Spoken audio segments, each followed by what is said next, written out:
Well, ladies and gentlemen, as part of MDA Promotions, we are joined by Mr. Bret, the Hitman Hart. Bret, thank you for joining us. Oh, it's good to be here.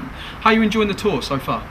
Actually, it's been really nice. It's been a nice tour, and I've done a few of these kind of things before, but touring the Midlands or this middle part of England has been really it's been fun. I think I touched a lot of fans that I don't normally touch. I'm glad you mentioned the fact that you're here in the Midlands, because you've got a real sterling reputation here in the UK from the early days of your career when you were wrestling in the Commonwealth Championship right up until Summerslam 92 and beyond. It seemed to have been adopted by the UK as one of our sons. Have you noticed that from the crowds? Well, I think more what it is I was fortunate to be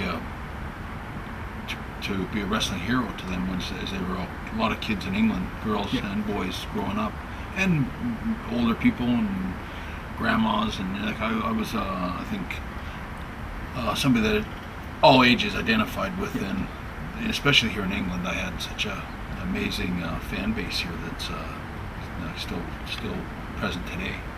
But I think that's what it is. I think that a lot of people, in reflecting back, think of happy times and good times when I was a champion and when I was their hero on TV here, and it's just a good memory. And it's a good memory for me also. Like I remember those days, and I was really proud to be the world champion of the WWE in that time, and the feuds that I had were all good stories. And now, in reflection, looking back on all those days, it's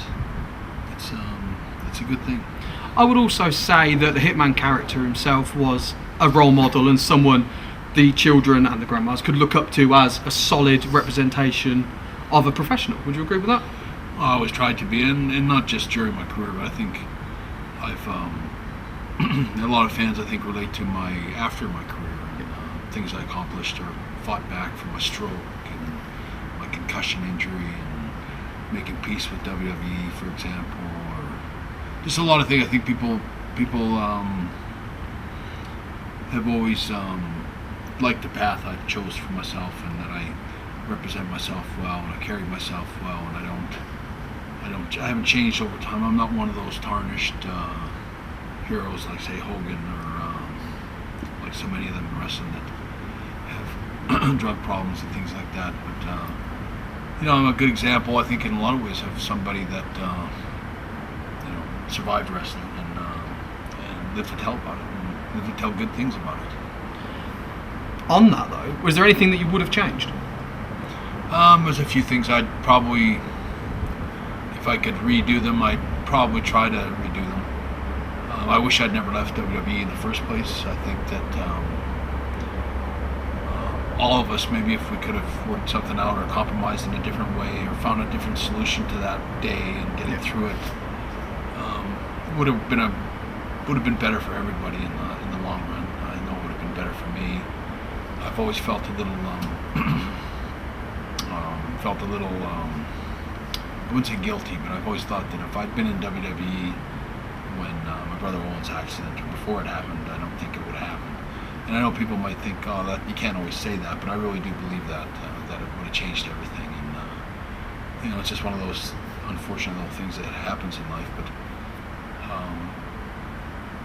that's life. Oh yeah, they say you can't cry over spilt milk, I guess. But we'll move on. You are often referred to as potentially the greatest ever technical wrestler to lace up a pair of boots. Do you agree with that, or is there someone out there that Bret Hart looks up to as the greatest ever technical wrestler? Well, there's a lot of guys I'll never say I'm better than. I'll never say I'm better than the Dynamite Kid. I won't, say I'm better than Johnny Saint? CM Punk. I'd say I'm better than Johnny Saint by a little bit, but no, I stand by my boast that I was the best there is, the best there was, and the best there ever will be. I put my safety record up to any wrestler maybe in the history of wrestling, to compare their safety record to mine, and the work in comparison. Like, I was a really physical, heavy, solid, believable, credible wrestler that never injured one wrestler in every single day I went to work in my career. And not very many wrestlers can say that. I know Bill Goldberg, the guy that hurt me, can't say it. And I know it's a tough job to do, and to do it safely, and to never ever injure one guy is a huge statement to make in this business. I don't know of anybody else that can make it. I stand by my body of work. I put most any of my matches, my great matches, like the Ironman match and the Wembley match, up against any match that anybody's had anywhere and any time. I'm glad you mentioned the Wembley match. Do you know that's still the third highest viewed WWE pay-per-view of all time? Well, it ought to be. I mean, it was a great pay-per-view. Just watching that pay-per-view back, which I haven't done in probably since around the time it happened. But, watching all those guys like the Legion of Doom and DiBiase and Rotundo and all the different characters that wrestling had to offer in those days, it brings back a lot of good memories for me. And I remember very well almost everything I did through my career. I have a great ability to remember all those times, and I'm just very grateful. Always been grateful that when I had my stroke, that in 2002 I had a stroke, but it never affected any of my memory or the right side of my brain or my thinking, that kind of thing. So I've always been grateful. I did have a stroke, but I came out of it better than a lot of people do. You can count your blessings, I guess. So that's a really lucky thing to have. Going back to SummerSlam '92, did you know at the time that was going to be such a special event? That's kind of held in real high regard here in the UK. Did you feel that at the time when you were there, that it was going to be something to go into wrestling legend? Yeah, I did. I knew it. The beauty of the whole match at Wembley with the Bulldog, I always tell people it's something special when you think of two good guys on last in front of 82,000 people. I mean, most of the time that's pretty boring, and most fans would even start leaving the building kind of thing, or leaving the stadium. But we had such a great match, and the beauty of it was that nobody really knew who was going to win that match. And I think that's what makes it special, because there's a real question mark hanging over the ring from the time the bell starts to the time it ends. And even when it ends, like, people are waiting for an ending, but they don't know what's going to happen. It's a beautiful story. It's a great match, one of my greatest matches, one of my greatest accomplishments. Even despite the fact that I lost that day, it was a great piece of work.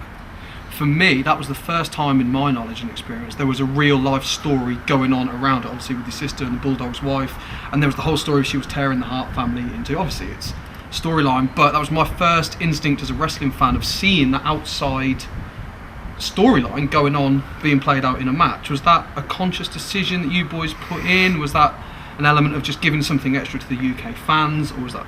I know you're a big believer in storylines.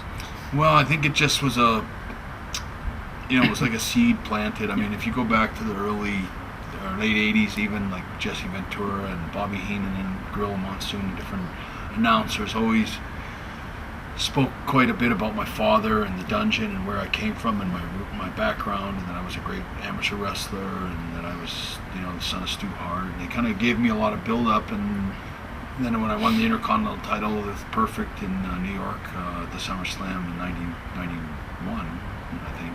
Yeah, 91.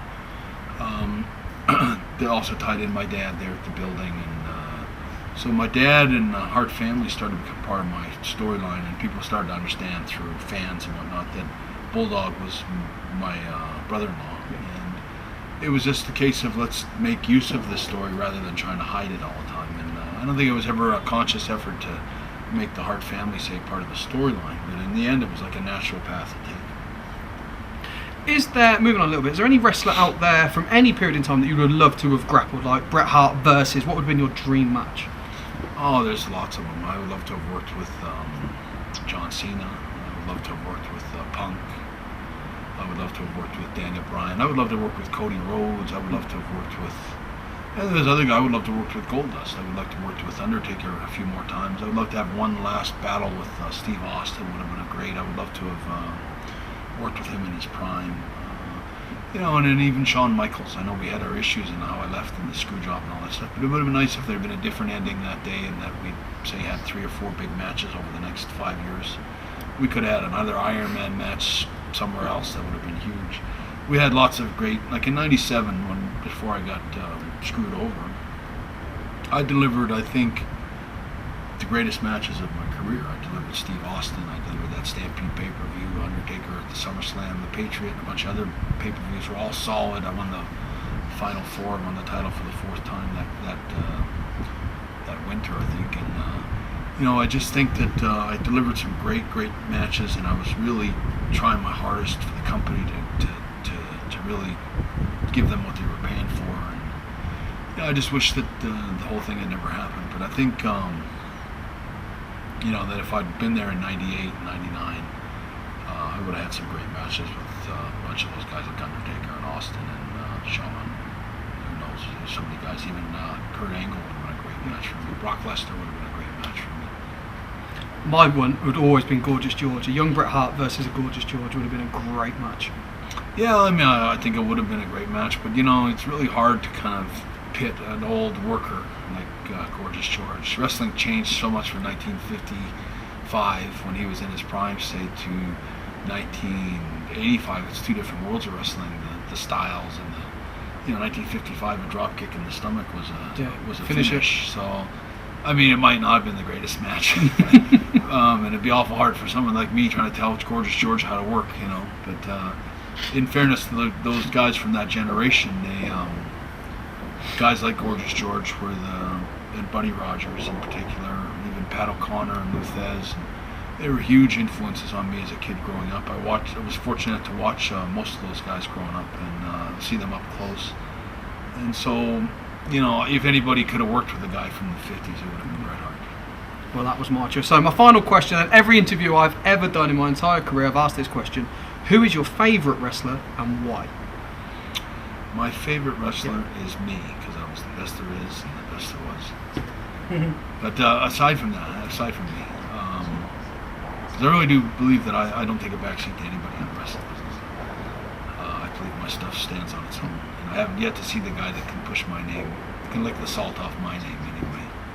But I think CM Punk and Daniel Bryan are both phenomenal wrestlers. I am a big fan for both of them. Even Cesaro, the British wrestler that's over there, the stuff that he does, he's such a great throwback to all the British wrestling. Yeah.